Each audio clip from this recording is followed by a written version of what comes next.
सुप्रभात बच्चों। हम लोग आज नया पाठ पढ़ेंगे हिंदी में। पाठ 21 रघुकुल रीति। इसमें कहानी दी हुई है अयोध्या के राजा दशरथ, उनके पुत्र राम और गुरु विश्वामित्र की। तो चलिए हम लोग अब पढ़ते हैं कि बहुत समय पहले की बात है, बहुत पुरानी बात है। अयोध्या के राजा दशरथ का राज्य था। उस समय राज्य कोई किसका था? अयोध्या में राजा दशरथ का राज्य था। एक दिन दरबार में मंत्रणा चल रही थी। एक दिन दरबार में क्या हो रही थी? मंत्रणा मतलब विचार विमर्श चल रहा था। तभी द्वारपाल अंदर आया। उसी समय द्वारपाल जो उनका था अंदर आता है। उसने सूचना दी कि महर्षि विश्वामित्र पधारे हैं। उसने क्या सूचना दी कि महर्षि विश्वामित्र आए हुए हैं। महाराजा दशरथ तत्काल अपना आसन छोड़कर खड़े हो गए। तत्काल माने तुरंत। दशरथ जो थे वो तुरंत अपना आसन छोड़ करके खड़े हो गए। महर्षि की अगवानी करने दरबार की ओर बढ़ गए और उन्हें लेकर दरबार में आदरपूर्वक दरबार में आए। महर्षि के स्वागत सत्कार के बाद राजा दशरथ ने कहा, पहले उनका आदर सत्कार किया, फिर दशरथ ने कहा कि आज्ञा दें महर्षिवर, हे महर्षि श्रेष्ठ। महर्षिवर माने महर्षि श्रेष्ठ, आप आज्ञा दें, मैं आपकी क्या सेवा कर सकता हूँ। वो बोलते हैं, राजन, मैं जो मांगने जा रहा हूँ उसे देना आपके लिए कठिन होगा। वो बोले कि मैं एक आपसे मांगने कुछ आया हूँ, लेकिन आपके लिए उसको देना बहुत मुश्किल होगा। विश्वामित्र बोले, आप आज्ञा दीजिए महर्षि। विश्वामित्र बोलते हैं कि आप आज्ञा दीजिए, मैं उसे पूरा करने के लिए तत्पर हूँ।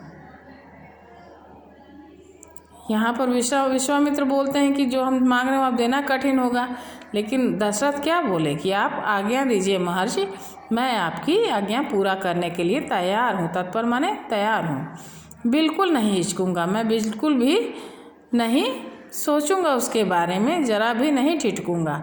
राजा दशरथ ने कहा, मैं एक यज्ञ कर रहा हूँ, अनुष्ठान लगभग पूरा हो गया। यहाँ ये राजा दशरथ ने कहा कि मैं हिचकूँगा नहीं, तो क्या कहते हैं विश्वामित्र कि मैं एक यज्ञ कर रहा हूँ, अनुष्ठान लगभग पूरा हो गया है, लगभग उसका सारा कार्य पूरा हो गया है, लेकिन 2 राक्षस उसमें बहुत बाधा डाल रहे हैं, बहुत रुकावट डाल रहे हैं। मैं जानता हूँ कि उन राक्षसों को केवल एक ही व्यक्ति रोक सकता है। मैं ये अच्छी तरह जानता हूँ कि उन राक्षसों को कौन रोक सकता है? एक व्यक्ति है, वह है राम। आप अपने ज्येष्ठ पुत्र राम को मुझे दे दें ताकि यज्ञ निर्विघ्न पूरा हो सके। आप राम को मेरे साथ भेज दें ताकि बिना रुकावट के मेरा यज्ञ पूरा हो सके, बिना विघ्न बाधा के पूरा हो सके। विश्वामित्र ने कहा।